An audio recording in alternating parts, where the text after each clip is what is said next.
It's Judgment Day for macaroni and cheese beef jerky.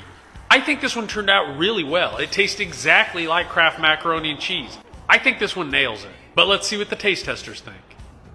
I definitely get the cheese. I don't know if it's Kraft mac and cheese, but definitely cheese, but not my thing. Definitely a little cheesy. It's not overwhelming and not particularly exciting either. That comes down. The crunchier outside texture, you chew it, you do pick up on the cheese flavor. It's a good contrast with the beef. I'm gonna give it a thumbs up. Good suggestion. I can't believe this only got one thumb up. And from the grumpy guy, I think Kate and Maya are crazy.